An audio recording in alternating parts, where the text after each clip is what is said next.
Howdy, we're Team Thermite. We're doing the Temporal Thermal Covert Channels in FPGAs project. I'm Tejani Murthy.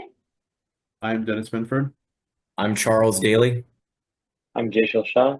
And I'm Elijah Zaplak.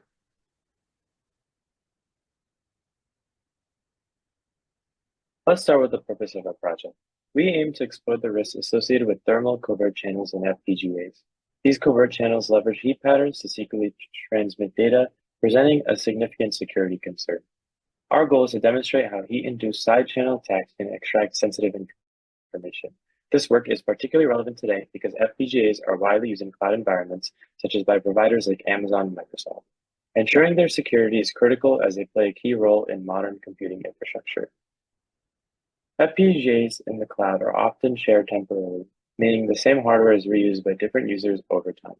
This efficiency comes with a vulnerability: thermal covert channels, which use residual heat from one user's activity to covertly transmit data. Our project replicates previous research by utilizing ring oscillators, also known as ROs, to create and detect these heat patterns, demonstrating the potential for thermal side channel attacks. Ring oscillators are crucial to thermal covert channels, acting as both heat generators and temperature sensors. They measure delay and frequency shifts caused by temperature changes. Data is encoded using on-off keying, where heat represents a 1 and coolness represents a 0. As temperature rises, delays increase and frequency decreases. Our goal was to use these ROs to generate, detect, and decode thermal signals, emphasizing the security vulnerabilities this method exposes in FPGA systems. Project will use Verilog to create the circuits and Xilinx Vivado to simulate functionality as well as interact with the FPGA hardware. As mentioned, our project uses ROs for both sensing and heating capabilities, the design of which is displayed here. ROs utilize an odd number of inverters placed in series and connected via a feedback loop. It's controlled by an AND gate and enable signal, as can be seen. Our methodology has two main components, the heater and sensor. The heater will use an array of 3 inverter ROs manually placed on the FPGA such that it increases the board's temperature when enabled and is allowed to cool when not. The sensor contains a larger 75 inverter RO that drives a clock signal. This clock is compared to the FPGA's reference clock via 20-bit counters. If the temperature of the FPGA increases, then the delay of the RO also increases, making its clock's frequency slower.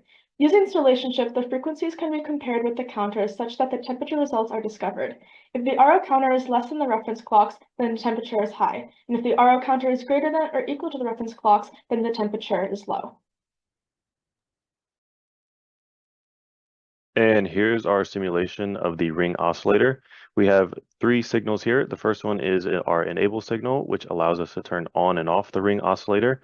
Our next signal we have is our temperature signal, which we can control to be either 0 or 1, 1 indicating a high temperature. And you can see underneath that is the output signal, which would be our RO clock signal. So when our temperature is 0, meaning it is cool, our frequency is high, and then when our temperature is 1, meaning we want to heat up the board, then our frequency would be slower. And then here is our clock comparator simulation. The main goal of this is to show the difference between the system clock and the RO clock. As you can see, when the 2 frequencies are the same, our result is 0. And when the RO clock has a lower frequency, then our result goes up to 1. And then when the frequencies return to being equal, our result goes back down to 0. This result here is going to be indicative of our on-off keying that we would use for the covert channels. Currently, we're also trying to get this implemented onto the hardware, but we've just been having some issues generating the bit stream or loading the bit stream onto the board. As for the application advantages of ROs, ROs have a wide range of applications that make them valuable in modern electronics. For example, they are used in side channel analysis to identify cryptographic vulnerabilities. By monitoring their outputs, we can detect and address potential security risks in hardware. They are also crucial for thermal management, where their sensitivity to temperature helps regulate and monitor heat, ensuring device longevity. Another interesting use is in system integrity checks. Thermal profiles generated by ROs can reveal irregularities, aiding in fault detection or identifying tampering in electronic systems. Now let's look at the advantages. ROs are fully digital, which means they are compact, cost-effective, and highly programmable, offering flexibility for various applications. They also do not require an external clock signal, making them self-sufficient and easier to integrate, particularly for heating on thermal sensing tasks. However, despite these advantages, there are some important limitations to consider. Some limitations to consider are the following. First, slow temperature changes can limit RO's data transmission bandwidth, making them less effective for high-speed applications. Next, there is the risk of overheating. Since ROs can often be used in thermal management, excessive heat can trigger thermal protection mechanism, which may interrupt system operation. Additionally, external factors like ambient temperature can introduce noise into the thermal profiles. This external interference can reduce accuracy and reliability, especially in uncontrolled environments. Finally, ROs rely on stable thermal profiles for consistent performance. In noisy or highly dynamic settings, maintaining the stability becomes challenging, which can affect overall system reliability.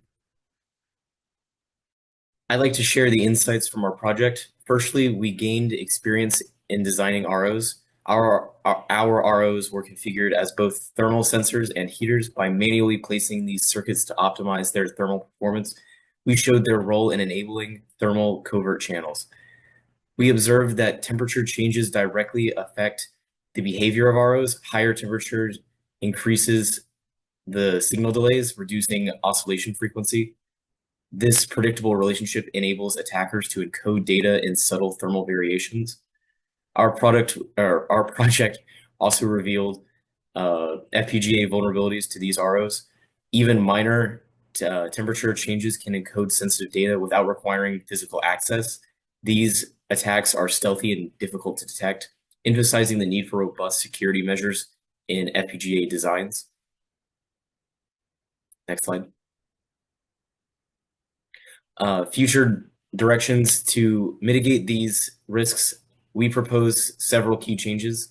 Real-time thermal monitoring systems. These systems could detect unusual heat patterns and trigger alerts for potential covert activity.